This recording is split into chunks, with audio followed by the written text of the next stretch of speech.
Assalamualaikum warahmatullahi wabarakatuh. Apa kabar Anda semua? Semoga Anda sedang dalam keadaan sehat walafiat. Dan apapun aktivitas Anda, saya doakan semoga diberi kemudahan dan kelancaran sama Tuhan Yang Maha Esa.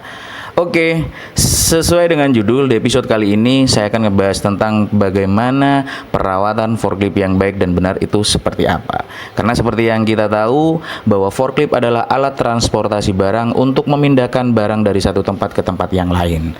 Dan forklift ini tentunya pengaruhnya tuh sangat vital dalam menunjang kinerja produksi di sebuah perusahaan. Tentunya Anda pasti akan kebingungan apabila forklift di tempat Anda tiba-tiba breakdown. Seperti mungkin kejadiannya ada kebocoran lah, nggak bisa dinyalain lah, atau mungkin performa forklift sedang tidak dalam keadaan baik. Nah, pengen tahu penjelasannya seperti apa? Jangan kemana-mana, tetap ikuti saya dan check it out.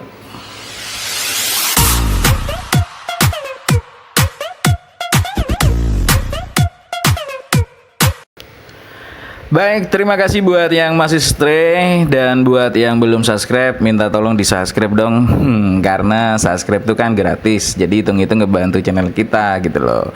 Langsung aja, untuk perawatan forklift yang baik dan benar itu seperti apa? Yang pertama adalah sebelum menjalankan atau mengoperasionalkan forklift, ada baiknya kita melakukan pengecekan forklift terlebih dahulu. Dan itu bisa dimulai dari yang pertama, sistem penerangan. Nah, itu kayak lampu-lampunya tuh dicek aja dulu. Terus sistem yang berhubungan dengan bunyi, kayak klakson, semisal ada alarm atau sirine, itu dipastikan aja dulu. Terus yang ketiga, performa steering. Nah, biasanya tuh kalau abnormal, itu putarannya tuh terasa berat. Yang keempat, status volume dan kualitas oli. Itu bisa dicek melalui stick oli. Nah, itu bisa dicek berkurang atau kualitas olinya tuh sudah nggak baik. Biasanya tuh kotor gitu ya. Terus yang kelima, sistem pengereman. Nah, ini penting sekali karena ini berhubungan sama safety. Jadi itu dicek pakem atau enggaknya. Yang terakhir, sistem hidrolik. Ini bisa dicek liftnya tuh gimana, tailnya juga bagaimana, tenaganya abnormal atau enggak. Jika ada abnormal pada poin-poin yang saya sebutkan tadi, agar segera dilaporkan ke yang berwenang, yakni PIC Maintenance, agar bisa segera ditindaklanjuti.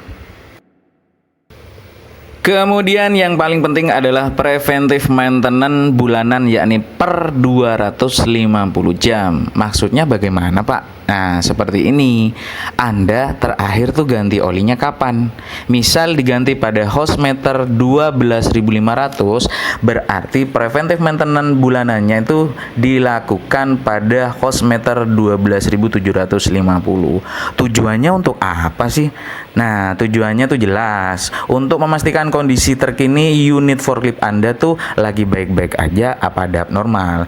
Jadi kita bisa tahu tuh ada temuan abnormal apa aja. Jadi semisal hose-nya tuh udah mulai pecah-pecah, terus ada kebocoran oli, dan masih banyak lagi abnormal yang lain. Yang nantinya hal tersebut kita akan sampaikan ke yang berwenang dan segera diatasi atau dilakukan penggantian jika memang diperlukan, sehingga terhindar dari abnormal yang menyebabkan unit breakdown secara mendadak.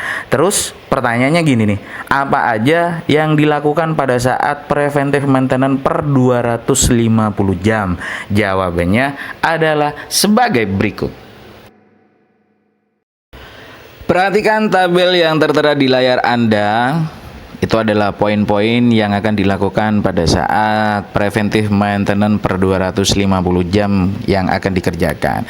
Jadi yang pertama, periksa kebebasan gerak lift dan til.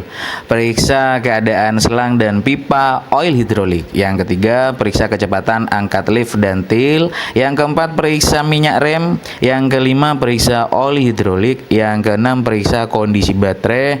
Yang ketujuh, periksa kadar air aki. Yang ke-8, periksa dan tambah air pendingin. Yang nomor 9, periksa dan setel fan belt. Yang nomor 10, periksa lampu indikator dan klakson. Terus ada lagi periksa dan setel rem kaki dan juga rem tangan. Yang nomor berikutnya, periksa dan setel kopling. Selanjutnya lagi, periksa kekencangan roda, periksa torque converter bila ada kelainan suara atau kebocoran. Nah, biasanya ini untuk unit matic ya. Selanjutnya, periksa mesin apabila ada kelainan. Biasanya nih kalau kelainannya tuh kayak asapnya tebel, warnanya mungkin juga bisa putih, bahaya tuh. Terus bersihkan saringan udara. Kalau ada kompresor mungkin juga bisa lebih baik tuh ngebersihinnya. Untuk selanjutnya, grease semua nipple. Ini biasanya ada di sistem steering ya, ada di lift juga. Kemudian periksa untuk kemungkinan adanya kebocoran gearbox steering. Kemudian periksa oli torque converter. Ini untuk unit forklift matic ya. Dan lakukan penggantian oli mesin. Kemudian lakukan penggantian filter oli. Jadi untuk preventive maintenance per 250 jam yang diganti itu 2 spare part, yakni oli mesin sama filter oli mesin.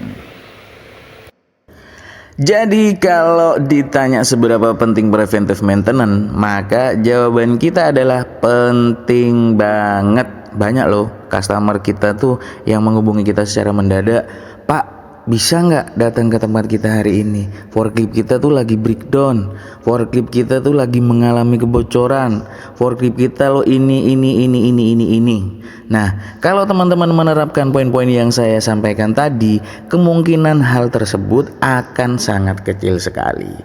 Oke, mungkin ini aja dulu yang bisa kita sampaikan. Mohon maaf jika ada perkataan kita yang kurang berkenan buat teman-teman. Jika ada pertanyaan seputaran forklift bisa komentar di bawah ya bro. Dan kita akan ngebahas di video selanjutnya. Sekali lagi jangan lupa like dan subscribe. Terima kasih. Wassalamualaikum warahmatullahi wabarakatuh.